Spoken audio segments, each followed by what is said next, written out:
Olá, seja bem-vinda, seja bem-vindo ao nosso papo de hoje. O material que a gente tem na mesa é curioso.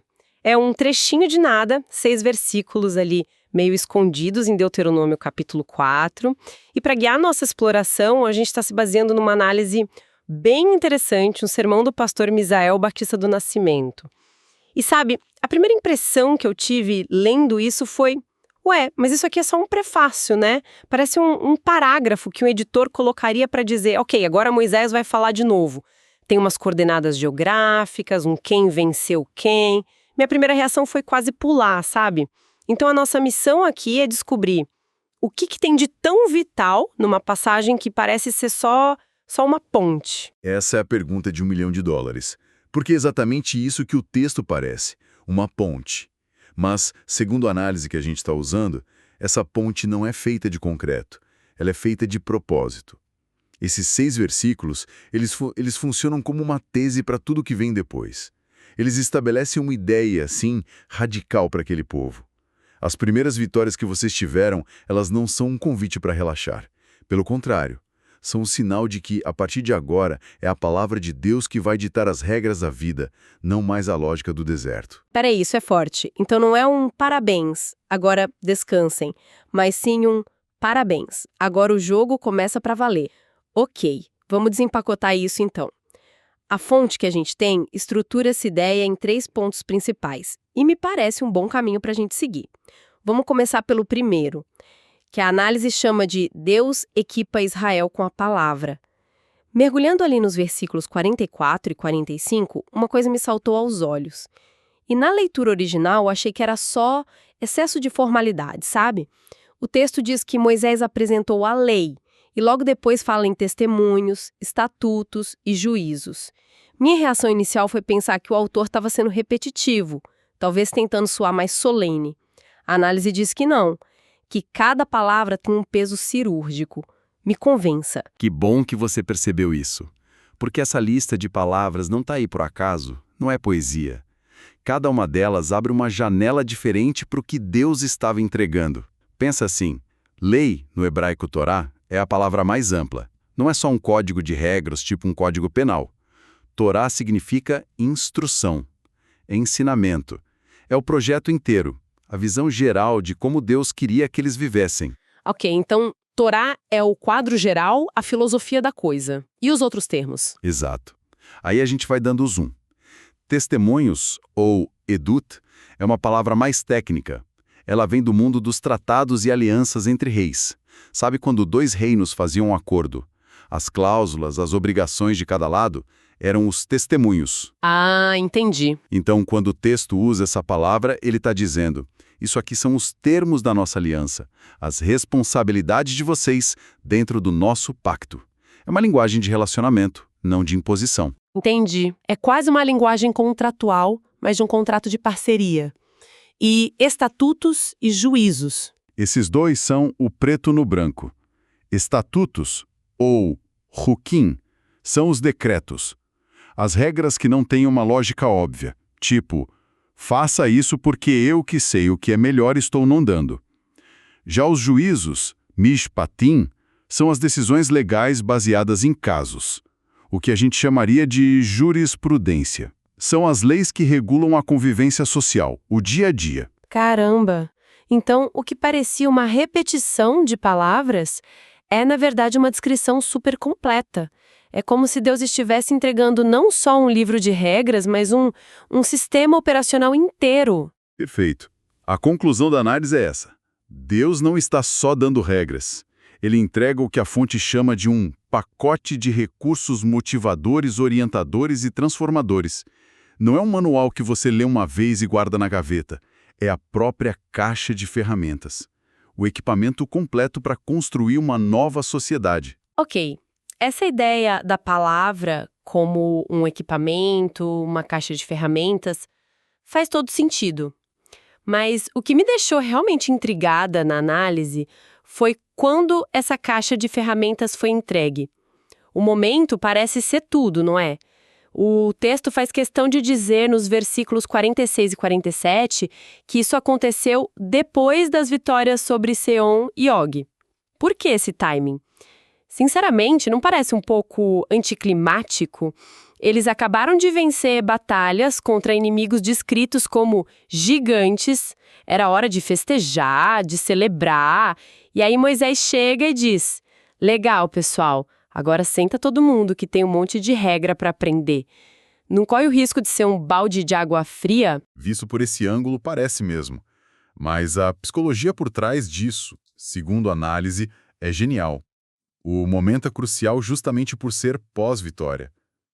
A palavra é dada para uma geração que está começando a vencer, e o objetivo é claro: evitar que o sucesso suba a cabeça. É uma vacina contra a arrogância.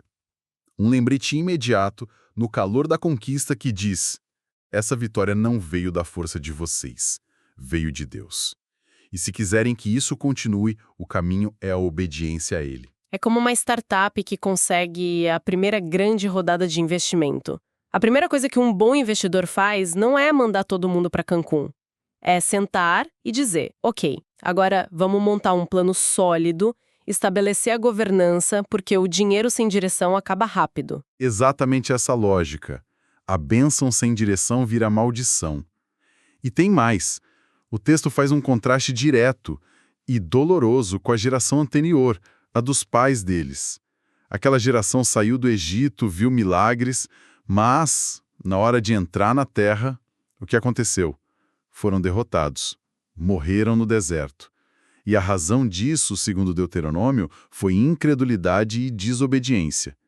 Então, entregar a lei nesse exato momento de triunfo funciona como uma chave para não repetir o erro. E isso me leva a pensar: a vitória sobre Sion e Og não foi qualquer vitória, né? A Bíblia fala deles como gigantes. Vencê-los devia ser o equivalente a uma pequena nação hoje derrotar uma superpotência. O impacto psicológico devia ser imenso. Imenso. Era a prova de que o impossível podia acontecer. E é aí que mora o perigo. Quando você faz o impossível, a tentação de se achar o máximo, de acreditar que você é a fonte do seu próprio poder, é gigantesca.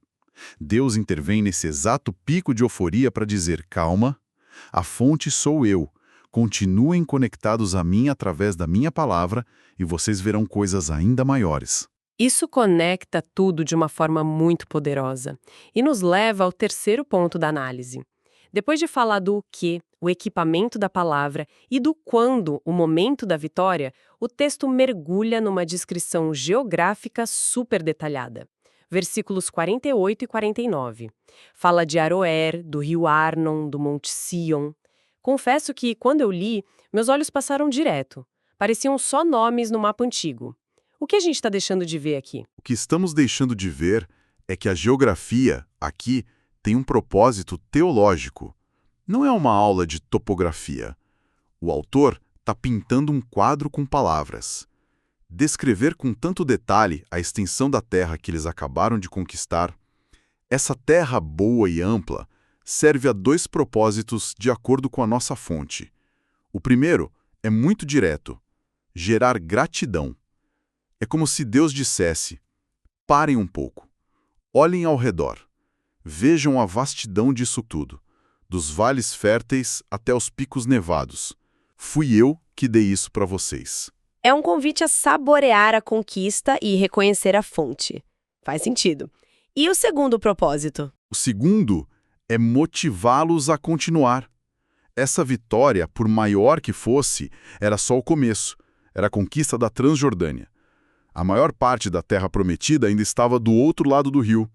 Então, ao descrever a beleza do que eles já tinham, o texto está dizendo: gostaram? Isso é só o aperitivo. Tem muito mais esperando por vocês. E o caminho para conquistar o resto é o mesmo que os trouxe até aqui: obedecer a minha palavra. Caramba, então a geografia não é só um mapa, é um argumento. O mapa é a própria promessa desenhada, um outdoor divino dizendo: vejam o que eu já fiz e imaginem o que eu ainda farei se vocês continuarem comigo. Perfeitamente. A geografia materializa a bênção e funciona como um incentivo para o futuro. E o princípio que o sermão extrai daqui é fundamental. A obediência não é uma condição para receber a bênção inicial. A vitória sobre Sion e Og já tinha acontecido, foi um ato da graça de Deus. A obediência agora é a condição para assegurar o desfrute contínuo dessa bênção. É o que permite não só entrar na terra, mas permanecer e florescer nela.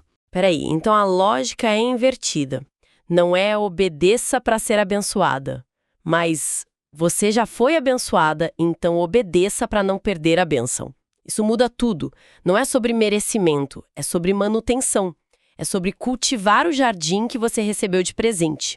E essa análise toda levanta questões muito, muito práticas para hoje, que o sermão explora na conclusão. Vamos entrar nelas. Vamos, porque aqui que o texto deixa de ser uma história antiga e passa a conversar com a gente. A primeira questão prática vem daquela ideia do equipamento. Se Deus nos equipa com sua palavra como um pacote de recursos, a pergunta que a fonte nos faz é: como estamos avaliando o nosso próprio equipamento? O que isso quer dizer na prática? Quer dizer olhar para as nossas decisões diárias. Na hora de planejar a carreira, de mexer nas finanças, de lidar com um conflito no relacionamento, qual é a nossa fonte primária de sabedoria? A gente abre esse pacote de recursos para buscar orientação, ou, sendo bem honesto, a gente confia mais na nossa própria intuição, na última dica do guru de finanças e deixa a palavra fechada na estante? É uma pergunta sobre onde está de fato a nossa confiança. É uma pergunta que incomoda, no bom sentido. Porque é muito fácil dizer que confia, mas na prática, na hora do aperto, a gente recorre ao que parece mais tangível. E essa reflexão se conecta com a segunda, que tem a ver com o timing das vitórias. O sermão pergunta: como a gente lida com os primeiros sucessos? Exato. Pode ser um novo emprego, a quitação de uma dívida, a solução de um problema de saúde. O texto sugere que esse momento de triunfo pode ser o mais perigoso espiritualmente. É quando a gente mais corre o risco de esquecer de onde veio a ajuda. A questão que fica é: como evitar que a bênção nos afaste do abençoador? Como celebrar a vitória sem construir um monumento ao nosso próprio ego? É o desafio do time que ganha o campeonato. A temporada seguinte é sempre a mais difícil porque a complacência e o orgulho entram em campo. Você precisa de um técnico que lembre a todos: a fórmula que nos trouxe até aqui foi trabalho duro e humildade. Não vamos abandonar isso agora. Bela analogia. E a terceira reflexão prática vai ainda mais fundo, falando de perseverança. A fonte nos lembra que a geração anterior conquistou a liberdade do Egito, uma vitória monumental, mas morreu no deserto, foi fogo de palha. A nova geração está sendo chamada para algo maior. Não apenas entrar na terra, mas possuí-la, criar raízes. Então a pergunta para nós é: estamos buscando apenas conquistas pontuais ou uma vida de propósito permanente? A análise sugere que a obediência constante é o que transforma um benefício passageiro numa herança duradoura. Essas três questões, sobre nosso equipamento, nossa reação à vitória e nossa busca por permanência, já seriam suficientes para uma vida de reflexão. Mas a análise não para aí. Ela introduz um ponto final que é apresentado como o elo que conecta tudo.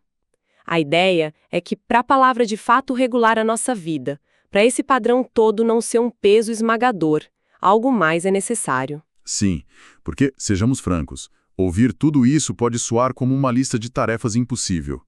Seja grata, seja humilde, obedeça sempre. É um padrão altíssimo.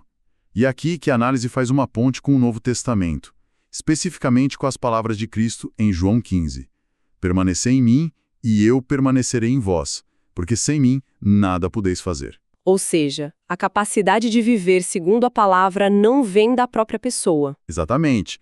A conclusão do sermão é que a obediência a esse pacote de recursos não é um esforço puramente humano, um ato de força de vontade solitária.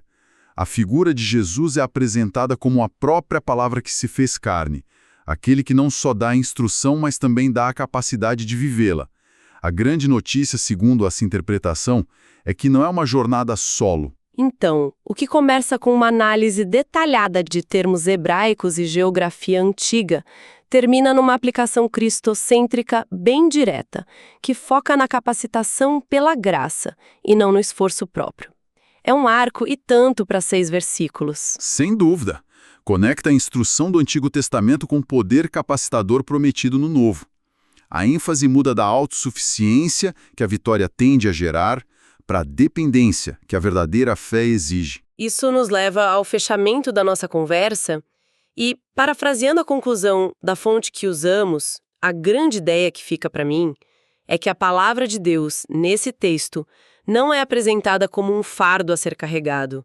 Ela é um mapa que guia e uma força que sustenta. E talvez a diferença entre o deserto, que consome uma geração, e a terra prometida, que floresce, não esteja no tamanho dos gigantes que a gente enfrenta, mas a nossa fidelidade à palavra que nos equipa. E a provocação final que essa análise deixa no ar é poderosa, e acho que vale a pena a gente terminar com ela. Se tudo isso que conversamos for verdade, se a obediência não for para ganhar a bênção, mas para mantê-la, então fica a pergunta: e se a vitória deixasse de ser um evento ocasional em nossa vida e passasse a ser o nosso endereço permanente?